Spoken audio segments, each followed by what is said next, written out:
Luis Mesina, que está aquí recargado hoy día, viene con mucha información y muchas críticas también. ¿Ah? Oye, ¿qué onda mi pelo? ¿Qué onda yo? Estoy como chascona hoy día, ya.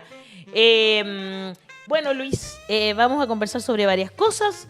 El tema del feriado bancario y los contrabandos para quitarle derechos a los trabajadores.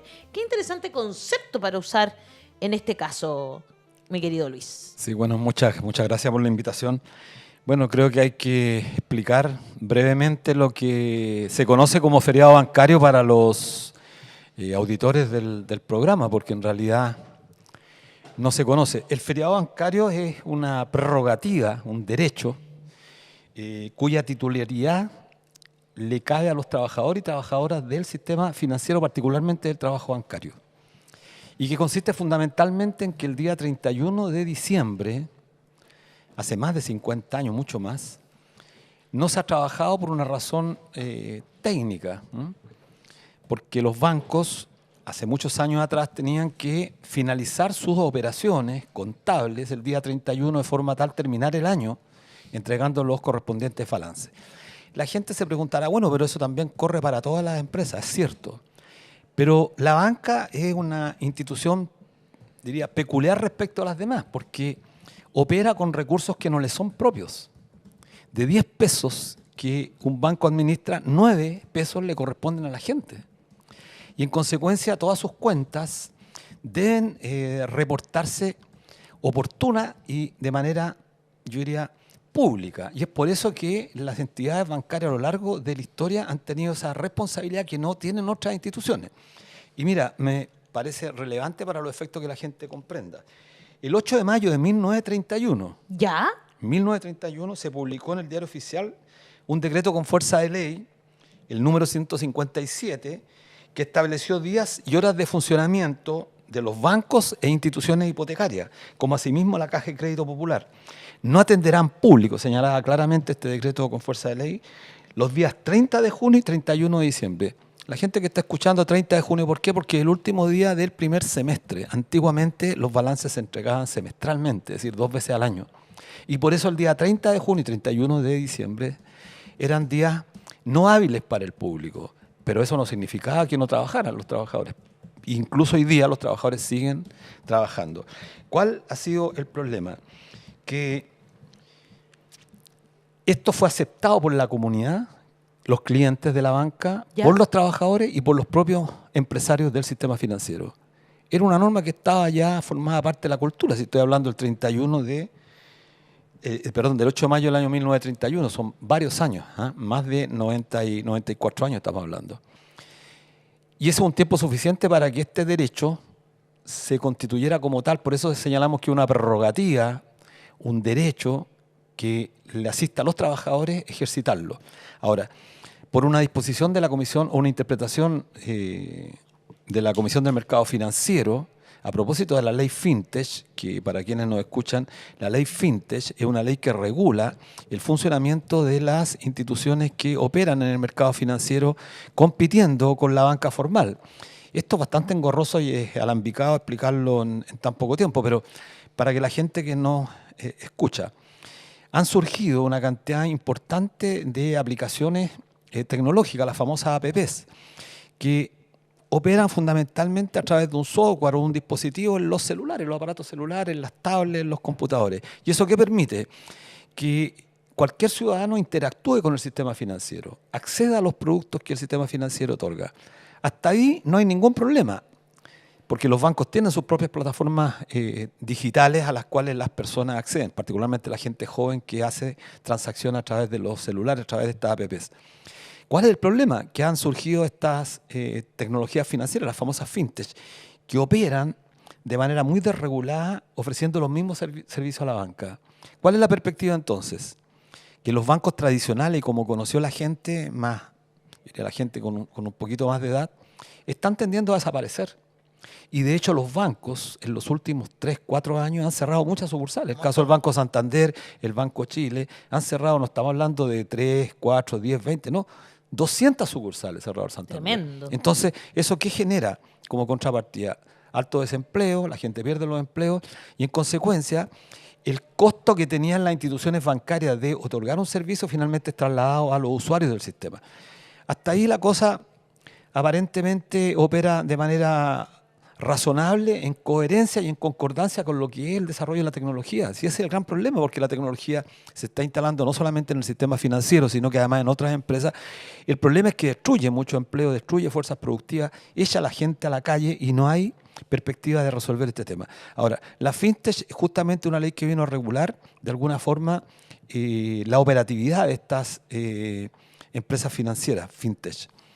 Pero ¿qué ocurrió? Que cuando se promulga esta norma, y aquí quizás más adelante nos vamos a referir a eso, se promulga esa norma, se modifica el artículo 37 y 38 de la Ley General de Banco que consagraba el día 31 de diciembre, así como los días sábados, como días inhábiles para los efectos de atención de público. Al no quedar esto en la nueva norma, la interpretación que hace la Fiscalía de la Comisión de Mercados Financieros es que los bancos tendrían que aperturar los días 31 de diciembre con un costo gigantesco desde el punto de vista operativo, pero además con para el los costo de los trabajadores, derechos ¿no? laborales, efectivamente, porque Claro. imagínate trabajar el día 31 en un banco para que el día primero, que un día feriado irrenunciable, los trabajadores se verían absolutamente colapsados. Pero además es un retroceso y con esto quiero terminar, es una contradicción, porque la Comisión del Mercado Financiero, que es la continuadora de lo que fue anteriormente la Superintendencia de Bancos e Instituciones Financieras, señala que su normativa tiende a promover el uso de las aplicaciones tecnológicas que el sistema financiero está creando. Entonces uno se pregunta, si están impulsando para que la gente utilice plataformas digitales, ¿cuál es el sentido entonces de que la gente vaya a los bancos, concurra a los bancos? Si además los bancos están cerrando las sucursales. Claro, es bastante ridículo. Bueno, yo creo que tiene algo de si podemos usar coloquialmente el término, la gente lo va a comprender, algo maquiavelismo. Las normas en este país, desgraciadamente, adolecen de, yo diría, calidad técnica. En muchas normas laborales, pero en normas referidas al funcionamiento del mercado financiero, lo que estamos observando es que las normas las están haciendo instituciones que no tienen nada que ver con el Congreso.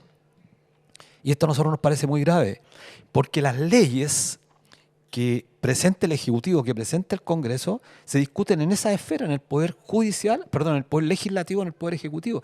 Pero estas normas son normas que interpretan la ley, después hacen las modificaciones y finalmente quien termina legislando en este país son la tecnocracia, que tiene intereses absolutamente distintos a los que tiene la ciudadanía, y son gente que, desgraciadamente, hay que decirlo con mucha fuerza, con mucha firmeza, no tienen absolutamente ninguna vinculación con la realidad concreta que vive el hombre y mujer de trabajo. Y que quizás algunos pensarán que ese feriado bancario se dedica a tomar pisco sour. Claro. Y no saben que uno de los días que más trabajan los funcionarios bancarios. Así es. Bueno, trabaja afortunadamente, y hay que decirlo también para ser preciso con la verdad, con la realidad, en el último tiempo la tecnología ha facilitado mucho el ejercicio del trabajo que se producía hace 40, 50 años atrás, Claro que porque sí, por hay que supuesto. estar 2, 3 días trabajando toda la noche. Hoy día las aplicaciones tecnológicas han permitido eso, justamente la computación, la tecnología permite simplificar los trabajos.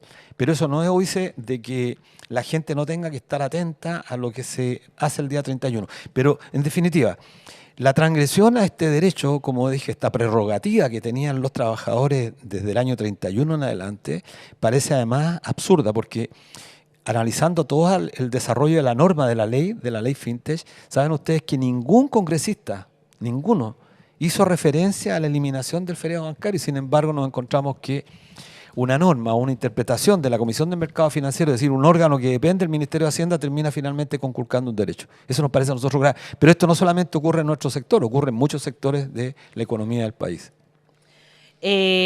Importante lo que estamos conversando, por supuesto.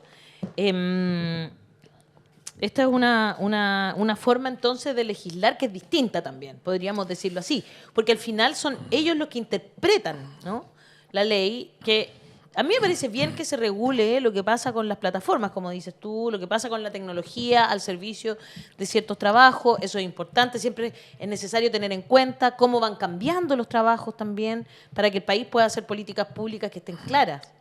Pero en este caso, como que se da una vuelta larga y terminan quitándole derechos a los trabajadores. Claro, bueno, el problema más grave es que uno confía aún confía en que las instituciones, como se dice tantas veces de manera tan majadera, las instituciones tienen que funcionar. Bueno, hay que preguntarle a los congresistas actuales. Primero, si conocen la ley Fintech que ellos votaron en el Congreso. Si los congresistas saben que vulneraron un derecho que estaba consagrado en la norma desde el año 31, que era una prerrogativa y un derecho fundamental para los hombres y mujeres que trabajan en el sistema financiero. No lo saben. Estoy seguro que nadie lo sabe, o prácticamente nadie lo sabe del Congreso.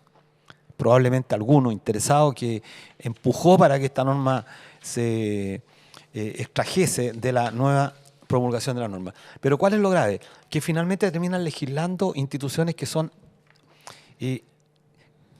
independientes del poder legislativo. Eso es lo grave, porque uno esperaría, como era en el pasado, que un senador, un diputado con su equipo de asesores para los que les pagamos demasiado, intervinieran en esta norma, llamaran a las organizaciones, llamaran a la Confederación Bancaria, llamaran al Sindicato del Banco del Estado y les preguntaran, bueno, ¿qué les parece? ¿Cuál es la opinión de ustedes? ¿Y no se les escuchó? No, jamás, jamás. O sea, lo mismo que pasa con los pasó con la...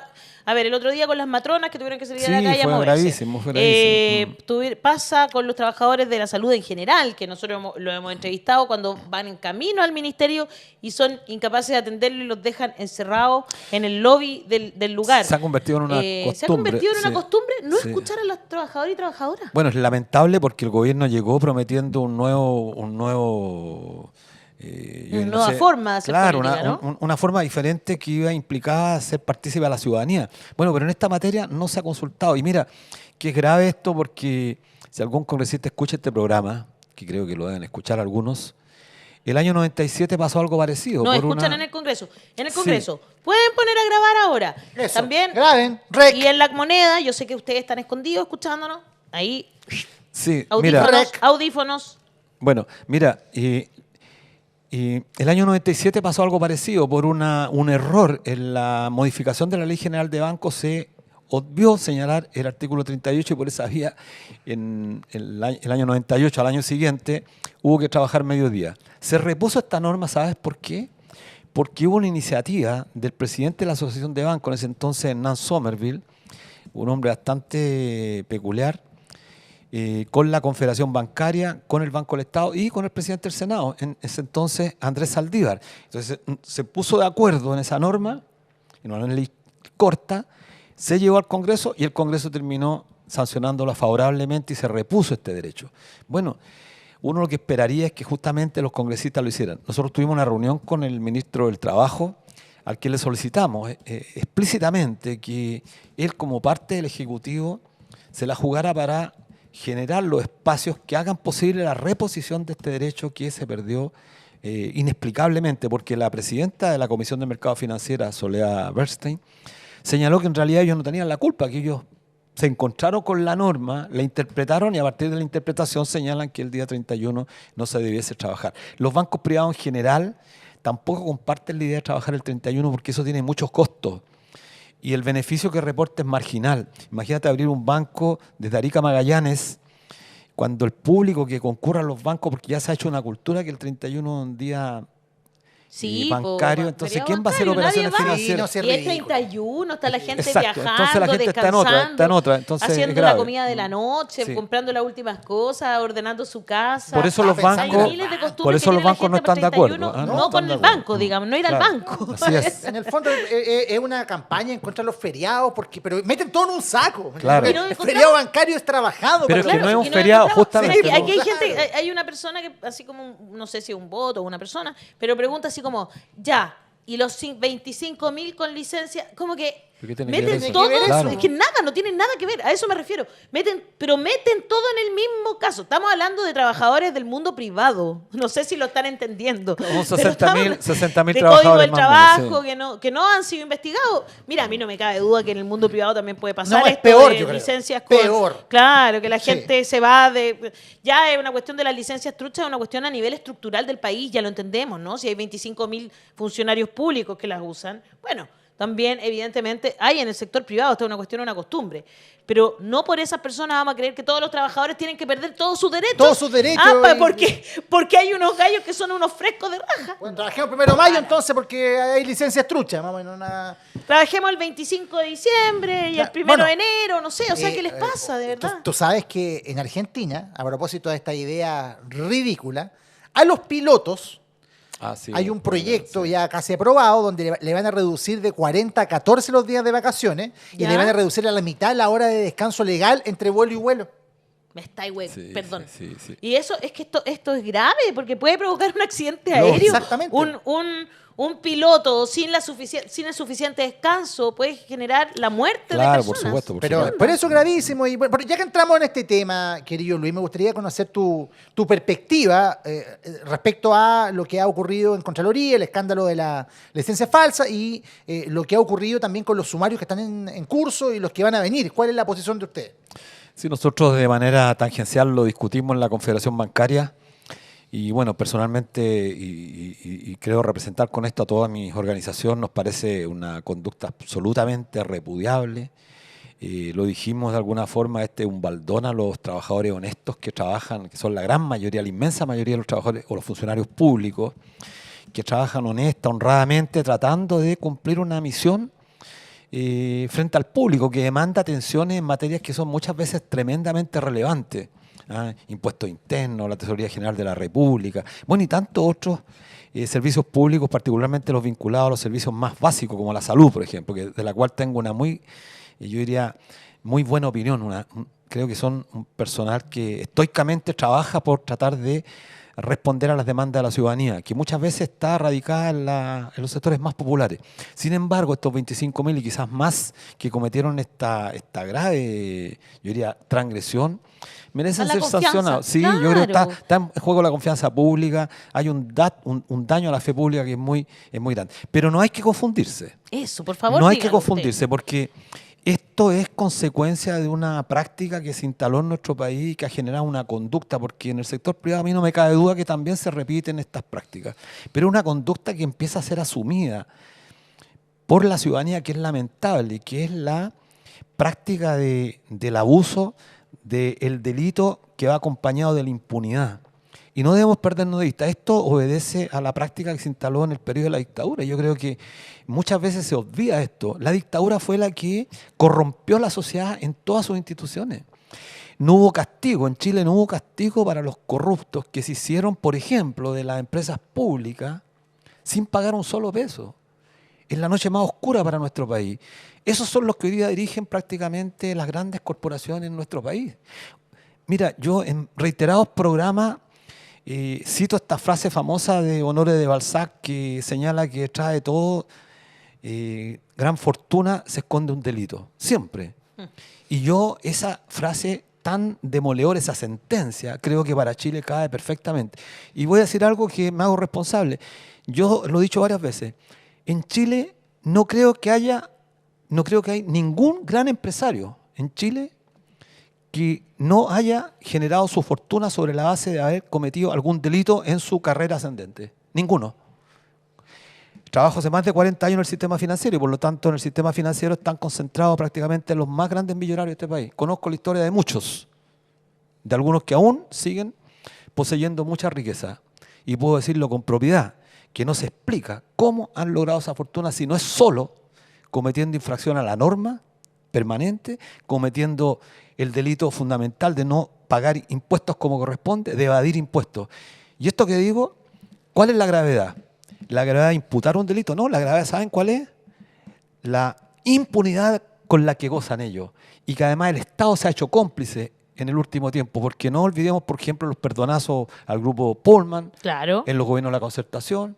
Entonces, la gente común y grupo corriente, Johnson. el hombre común y Johnson corriente, Johnson, pero efectivamente, Sí, de Lo acuerdo, el, compró el perfecto. grupo Cencosud. claro, Bueno, el hombre y todo- común y cómo corriente, ¿y cómo le hemos pasado la plata? Por supuesto. Todos los meses le pasamos plata, no me cabe duda, al grupo Edwards. bueno, pero Personas que es han- permanente esto. han influido en la política del país Exacto. sistemáticamente. Entonces, bueno, cuando ocurren estos 25.000 casos que son, claro, son insisto, un baldón que cae así sobre los honrados, yo me considero una persona honesta, honrada. Uno puede cometer muchos errores en su vida, pero usar recursos públicos para beneficiarse uno en detrimento de otro, yo creo que es un delito muy grande. Y la ética es fundamental en el aparato público, creo que esa es la gravedad. Es más Exacto. grave que lo privado, porque Comparto el funcionario público debe estar investido de una condición ética que genere además en el usuario permanente una visión de superioridad, incluso casi moral respecto a nosotros.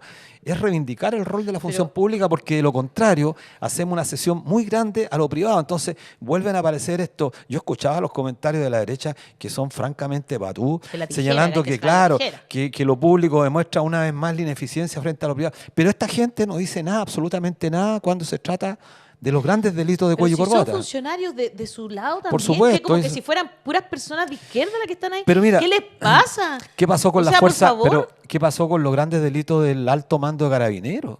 ¿Qué pasó con los delitos de los excomandantes en jefe de las Fuerzas Armadas? Hoy día hablamos de la corrupción de carabineros. Claro. 13 carabineros en Guara recibiendo dinero para no revisar si aquellos autos que salen del país Exacto. no tenían Pero mira, lo algún grave, encargo robo. quiero terminar con esto, lo grave de este caso, que creo que hay que investigarlo, y yo creo que está muy bien la decisión que tomó la ANEF en orden a pedir la salida de toda esta gente del aparato público, es que hay que hacer una investigación. A mí no me cabe duda que la gran mayoría de los que viajaron al exterior encontrándose con licencia son los jefes de servicio, los que tienen dinero, porque un Exacto. funcionario público gana menos de $1.000.000, creo que es raro que haya salido a disfrutar estando con licencia médica. Pero ¿cuál es el problema más grave que creo que hay que defenderlo, y eso nos corresponde a todos nosotros, no necesariamente a los que trabajamos en el sector público, que es defender lo público, porque lo público es de todos.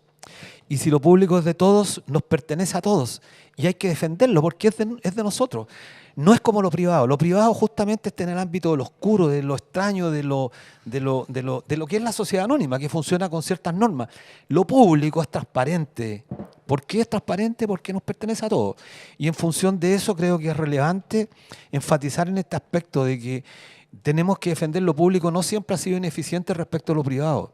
Muchas veces en el pasado, especialmente desde que Chile vivió una época de la economía de sustitución de importaciones, se desarrollaron grandes empresas en este país. Y fueron empresas exitosas que yo tengo mi sospecha que incluso eran mucho más exitosas que las que hoy día se han intentado privatizar, y algunas que se han privatizado.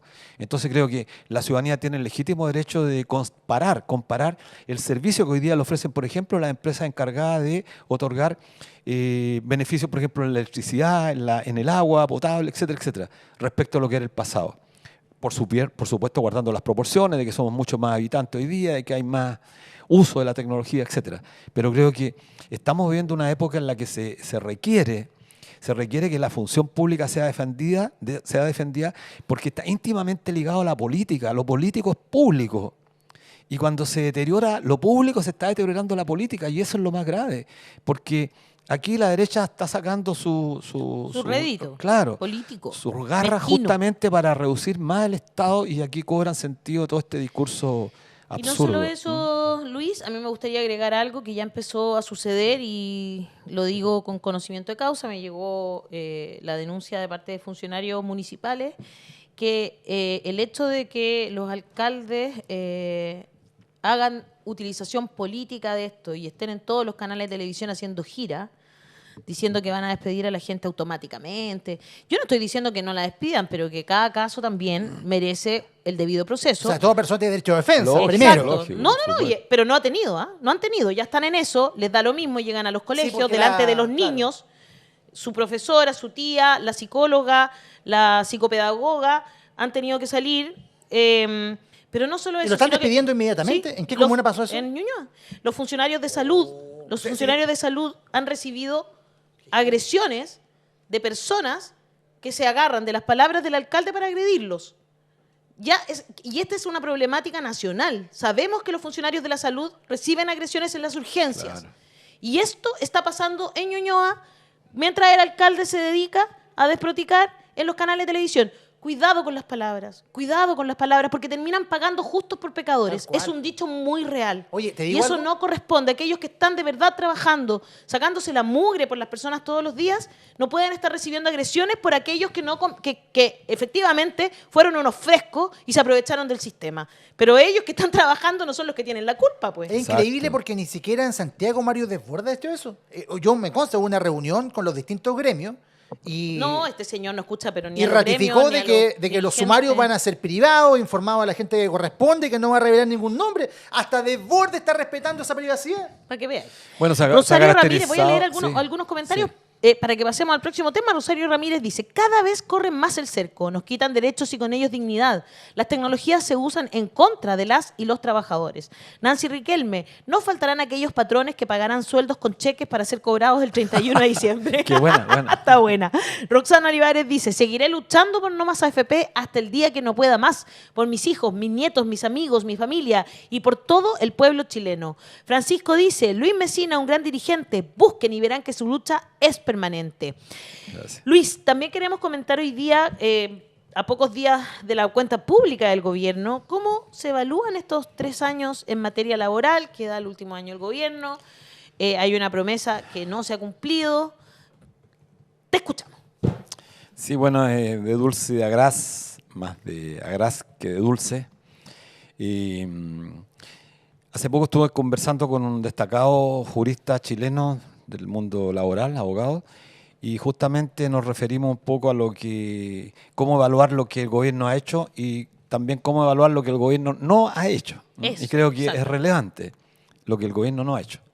Porque uno cuando hace un balance en función de lo que se prometió en el inicio y por lo tanto lo va a balancear al final del periodo. Todavía queda menos de un año. Bueno, esto decía como de dulce y agraz porque en términos de las promesas que el gobierno prometió, particularmente en materia de derechos sociales, de derechos laborales, prácticamente muy poco se ha hecho. Refirámonos, por ejemplo, al tema que más partido le ha sacado el gobierno, que son las famosas 40 horas, que están llenas de imprecisiones legislativas, se ha dicho falta de técnica legislativa, que permitió, por ejemplo, que los empleadores entendieran que 12 minutos diarios era perfectamente compatible con la interpretación de la norma. Se recurrió a los tribunales porque la Dirección del Trabajo sacó un dictamen y tuvo que finalmente guardar el dictamen la Dirección del Trabajo y terminar aceptando la Increíble doctrina eso. instalada por los... Digo doctrina, mira, estoy usando una categoría muy alta, pero doctrina porque los abogados, justamente de la clase empresarial, argumentaron a partir de lo que fue el desarrollo de la propia norma. Y finalmente, bueno, esta impericia legislativa es lo que ha mostrado muchas normas que están quedando, digamos, al descubierto. Lo que pasa con la ley Carín también, de la cual los trabajadores y las trabajadoras tienen que recurrir muchas veces a la justicia, lo que significa eso, el costo de litigar o el costo de O sea, son distintas judicializar, vías, ¿no? claro. Pueden ir a la son DT, pero complejas. también pueden ir a la Contraloría y Claro, también pueden ir a la justicia. Exacto. Claro. Pero eso ha generado mucha, yo diría, falta de aplicación concreta porque hay interpretaciones distintas. Entonces, cuando una norma no es clara y queda al amparo de la interpretación, bueno, ya deja de cumplir el objetivo que tenía, que era proteger esa norma al más desamparado, en este caso al trabajador. Eso es lo segundo. Y respecto a lo que no se ha hecho, mira, y lo quiero decir, quizás aquí vamos a tener matices, este gobierno no ha presentado ningún proyecto, miren, ningún proyecto con beneficio inventario a quienes están escuchando, especialmente a quienes son del Frente Amplio. No ha presentado ningún proyecto en todo el periodo respecto de mejorar las condiciones del mundo del trabajo. Me refiero concretamente a la negociación colectiva ramal. Porque claro, la próxima semana algunos diputados van a salir a presentar un proyecto que sabemos que no tiene ningún sentido hoy día porque no va a tener ni siquiera la posibilidad de ser discutido. ¿Por qué digo que es fundamental? Porque este gobierno que llegó prometiendo mucho, lo primero que debiera haber hecho es justamente restituir un derecho fundamental que permitiera que los trabajadores, a través de sus organizaciones, tuvieran una potestad mayor para poder ejercitar sus derechos como corresponde frente a los empleadores, pero además dotarlos de una herramienta que los potenciara, que le diera un tonelaje más fuerte para enfrentar a la clase patronal que desde el año 79 goza de condiciones que son absolutamente favorables en detrimento del mundo del trabajo. El plan laboral que se instaló en la dictadura, siendo ministro José Piñera, Echeñique, el mismo de las AFP, ha perdurado en el tiempo. Se le han hecho modificaciones, pero los pilares fundamentales que restringe el ámbito del sindicato a la esfera solamente de la empresa, eso sigue plenamente vigente y los sindicatos estamos amarrados de poder ejercitar nuestros derechos como corresponde y como lo hacen en la gran mayoría de los países europeos como lo hacen en muchos países de aquí de la región, en Uruguay, Argentina, Brasil, donde los sindicatos se dotan de un tonelaje mucho más fuerte para enfrentar a los empleadores en la conquista, reconquista y defensa de sus derechos. Aquí en Chile el nivel de la negociación colectiva es francamente deplorable. Menos del 10% negocia en términos reales. Y lo que hay en nuestro país es prácticamente simulacros de negociación colectiva, porque las que son realmente negociaciones colectivas van a huelga. Hoy día hay muchas huelgas en este país, huelgas que son invisibilizadas, huelgas que terminan finalmente los trabajadores subyugados a un poder omnímodo de parte del patrón que impide el ejercicio de derechos tan fundamentales que en el pasado los tuvimos. Sí, lo grave de esto es que no estamos pidiendo cosas nuevas, estamos pidiendo que se nos restituyan derechos. Entonces aquí el gobierno tiene un saldo absolutamente negativo. Mira, escuchaba ayer que algunos diputados están planteando ahora un proyecto de ley que elimine el tope de la indemnización, me parece, mire, es para reírse o para llorar. O sea, a esta altura del partido estamos en junio prácticamente, ya está terminando el mes esta semana. Qué absurdo. Entonces es un absurdo, un acto demagógico en un proceso electoral, diputados que se quieran reelegir. Es una ofensa, es una bofetada al mundo del trabajo y particularmente a los sindicatos que confiaron mucho en que podían haber cambios. Desgraciadamente yo creo que tiene un saldo negativo en materia de legislación laboral y creo que hay que decirlo. Yo, ¿para qué me voy a referir claramente a la vergonzosa aprobación de la reforma previsional? Ya los trabajadores en este año, los que en el primer cuatrimestre tuvieron que recalcular su pensión, los que están jubilados por retiro programado, vieron caer sus pensiones en 2, en 3, hasta en 4 UFs. Para que la gente que está escuchando saque cuenta, ¿cuántos son 2, 3, 4 UF? Es mucho más de la pequeña mejoría que va a experimentar la PGU cuando la reciban en 1 o 2 años más. Entonces es una burla, porque la gente va a sacar cuenta, oye, mejoraron la reforma de pensiones y voy a sacar una pensión más baja de la que estaba obteniendo antes de la reforma, ¿me entiendes? O sea, o después de la reforma. Y eso es lo que está pasando con mucha gente. Así que el saldo para nosotros, para un grupo importante de sindicalistas, de trabajadores, desgraciadamente es negativo. ¿Cómo quisiéramos nosotros estar contentos, estar felices diciendo, miren, en realidad se prometió X, se prometieron 10 y se consiguieron 6, pero bueno, estas 6 fueron importantes y quedaron 4 al D. No, no es así. Porque lo que se esboza como un éxito, que es la reforma... Yo escucho a la ministra Jara. La ministra Jara, por ejemplo, dice que, bueno, está contra la AFP ahora, pero resulta que, hay que decirlo, el gobierno terminó entregándole 6 puntos al final del periodo a las AFP, que son nada más ni nada menos que prácticamente un poquito más de casi 8.000 millones de dólares aproximadamente los que van a recibir las AFP para administrarlo. Y ya todos lo sabemos, es para destinar este gran capital, que no es más que salario acumulado de los trabajadores, para destinarlo al financiamiento de las operaciones financieras de los grandes grupos económicos, porque ni siquiera va a la mediana y pequeña empresa, va a los grandes grupos económicos que están calificados para poder comprar estos instrumentos que venden a las AFP. Entonces es gravísimo. Oye, hay un tema que también está en la pauta que me gustaría tocar. Muchos han hablado de que la cuenta pública que viene este día domingo va a ser como un resumen de lo positivo de los 3 años de gobierno y una mirada de futuro seguramente esperanzadora, pero va a ser como un balance. ¿Alguna expectativa especial? ¿Algún tema que tú creyeras, Lucho, que debiera estar sí o sí en la cuenta pública del domingo? O sea, sí, me parecería importante que el gobierno reconociera, bueno, porque ¿qué estamos escuchando nosotros? Va a haber mucha explicación, mucha justificación. Es que no pudimos porque éramos minoría. Ese es el argumento que se va a usar. Es que la oposición, la derecha tenía mayoría, lo que es efectivo. Pero también hay un problema central que es la voluntad, la convicción, el valor para llevar adelante ciertas iniciativas políticas, y eso es lo que nosotros echamos de menos. No hubo la convicción. Finalmente terminaron en muchas normas, particularmente las normas que tienen que ver... Mira, y quiero decirlo aquí, se podrán aprobar otras normas que tienen un impacto, si pudiera usar el concepto, civilizatorio quizás, porque creo que se va a presentar el tema del aborto como uno de los temas más controvertidos, y va a ser el tema controvertido. Pero hay temas que tienen que ver con el poder político. Y el poder político, les guste o no les guste, a los que creen que hoy día el trabajador ha sido superado por otro actor, por otro sujeto social, les guste o no les guste, la economía capitalista se mueve entre el conflicto fundamental que lo originan el capital y el trabajo. Y somos 6.800.000 asalariados, los que movemos la economía. 6.800.000. Por supuesto que todo el empleo informal mueve la economía también, porque son consumidores. Pero al capital grande, al capitalista potente, no le interesa el empleo informal, pues. Le interesa el empleo formal, los 6.800.000 asalariados. Y esos 6.800.000 asalariados dotados de poder de negociación colectiva, dotados de un poder para ejercitar sus derechos, por supuesto que al gran capital, al capitalista chileno, a Luxi, a Mata, a Angelini, a Pullman, etcétera, les preocupa y no están dispuestos a ceder en esa materia absolutamente ningún milímetro. Mira, van a estar dispuestos incluso a discutir aumentar 1 o 1,5 puntos de impuestos al gran capital, incluso al capital financiero. Yo creo que estarían dispuestos. De hecho, yo en conversaciones que hemos tenido con empresarios producto de las negociaciones colectivas que hemos suscrito en los últimos años, estarían dispuestos. Pero a lo que no están dispuestos es a que el poder político de los trabajadores tenga también un espacio. Ellos lo tienen porque tienen partidos políticos que están operando en el Congreso. La UDI, los republicanos son un partido de los grandes, pero por supuesto, y les van a rendir tienen a la SOFOFA, tienen a la Confederación de la Producción y el Comercio. Entonces, creo que eso, de la Cámara Chilena de la por supuesto, y yo creo que el discurso no se puede esperar mucho porque en realidad el gobierno ya ha anunciado un poco que está sumamente cauto respecto a lo que va a anunciar el día en la cuenta pública.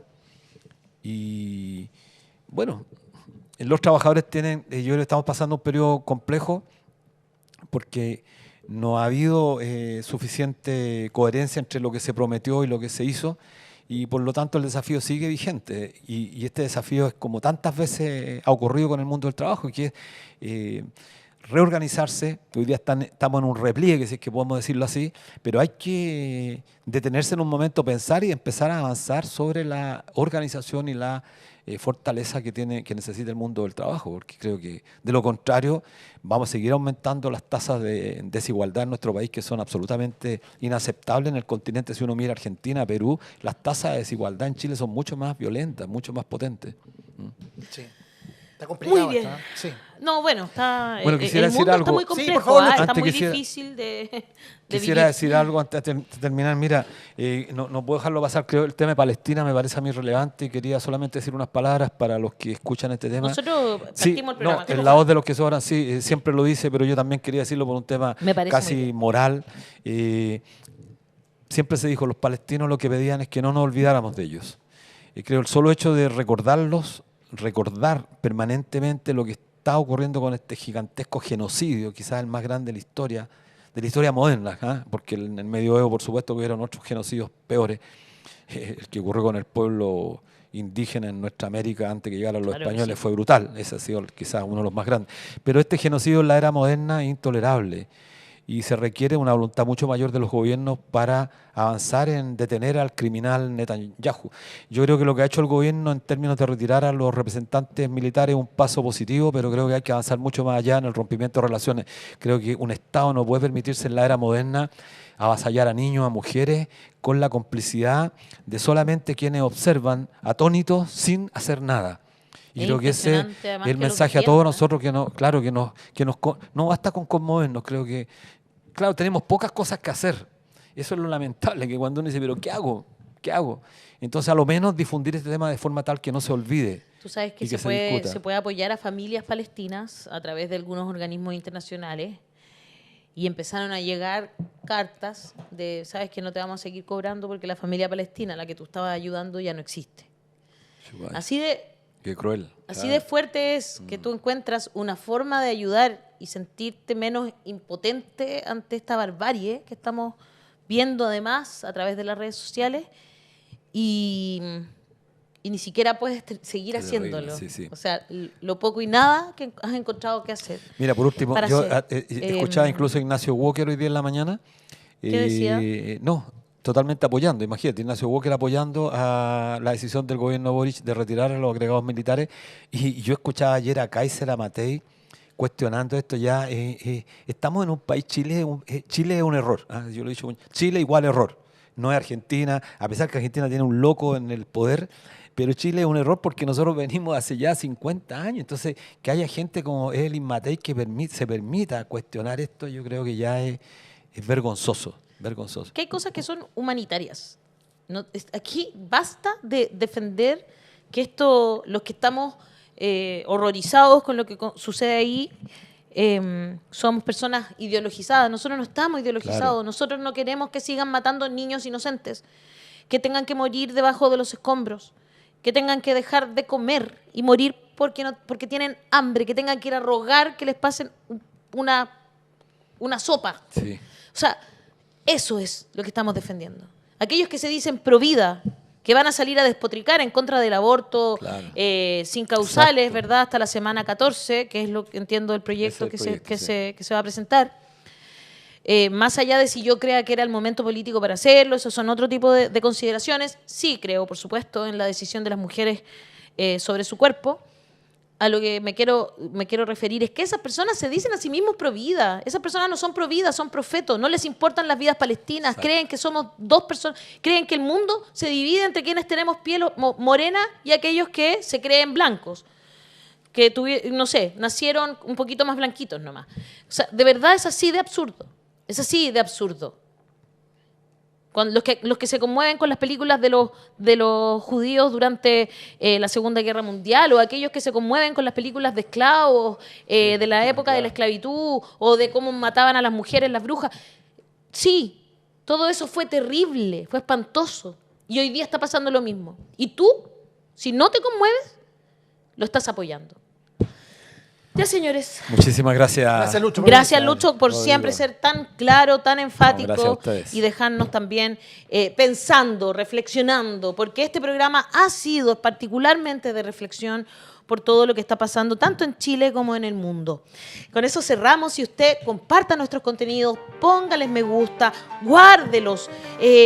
Recuerde que tiene que apretar la campanita para que le avise cada vez que parte el programa.